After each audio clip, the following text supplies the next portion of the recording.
Ni kuombe tu kuhudhuria mkutano huo. Utakuwa ni mkutano wa baraka kwa ajili yako wewe ambao hujaokoka, hujampokea Bwana Yesu, lakini utakuwa ni mkutano mzuri na wa baraka kwako wewe uliyeokoka, uliyempokea Yesu. Kwa hiyo utakuwa ni mkutano wa kuongezeka viwango vya kiroho wewe ambao umekwisha kumpokea Yesu, lakini utakuwa ni mkutano wa kwenda viwango vingine wewe ambaye bado hujampokea Yesu. Kwa hiyo ni kuombe tu vitu viwili tu peke yake. Kwenye huu mkutano tutakuwa tuna mkutano wa Injili kama nilivyosema, lakini tutakuwa tuna changizo la ununuzi wa vyombo mahali hapa.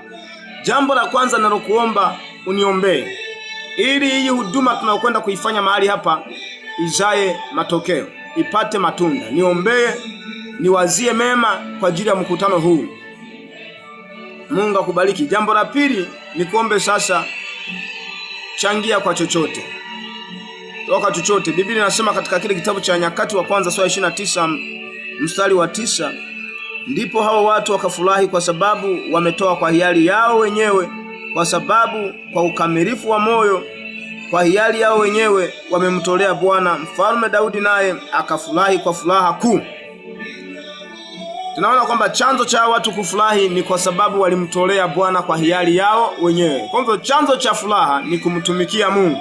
Nikombe umtumikie Mungu katika kuchangia chochote kwa namna yote. Inawezekana na uwezo wa kulibeba hili jambo lote la ununuzi wa vyombo, ukanunua vyombo peke yako kabisa. Unaweza ukafanya hivyo na Mungu atakubariki na hata kuacha. Ibrahimu alikubali kumtoa mwanae kwa sababu alimpenda Mungu. Ndio maana alikubali kutoa. Na wewe nikwambie, kwa sababu unampenda Mungu, naomba ukubali kushiriki jambo hili. Vyombo hivi si vya mwanadamu, lakini vitu hivi ambavyo vinakwenda kununuliwa ni kwa ajili ya Bwana, ni kwa ajili ya Mungu mwenyewe. Kwa nikuombe, support hii kazi ya Mungu. Support mtumishi wa Mungu. Support hiki tunachokifanya mahali hapa. Kikizaa matunda na wewe umezaa matunda. Kikifanikiwa na wewe umefanikiwa. Namna utakavyosimama na Mungu ndivyo Mungu atakavyosimama na wewe. Kwa hiyo Mungu akubariki. Nikuombe askofu wangu, mchungaji wangu na mpendwa mwenzangu ambaye unanifuatilia mahali hapa, unayenitazama, unayenisikiliza, nikuombe kuchangia chochote na Mungu atakubariki. Ni tarehe 25 mpaka tarehe 1 mwezi wa 3. Tarehe 25 mwezi huu wa pili mpaka tarehe 1 mwezi wa 3.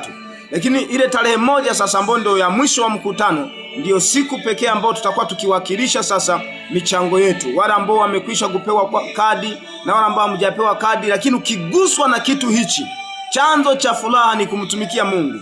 Bwana akikugusa, usiache kumtolea Mungu. Usiache kumtolea. Mtolee tu Mungu. Hakuna mtu aliyepanda kwa Mungu akashindwa kuvuna.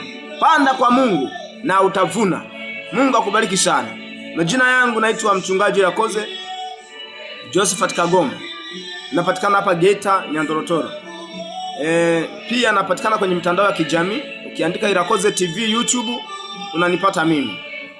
Mungu akubariki sana. Mungu akuinue. Mungu akushindie. Akuonyeshe nuru mahali ambapo kuna giza kali. Bwana awe ngome ya uzima wako. Akulinde na kukutunza. Katika jina la Yesu Kristo aliye hai, nimeomba na kuamini. Amen.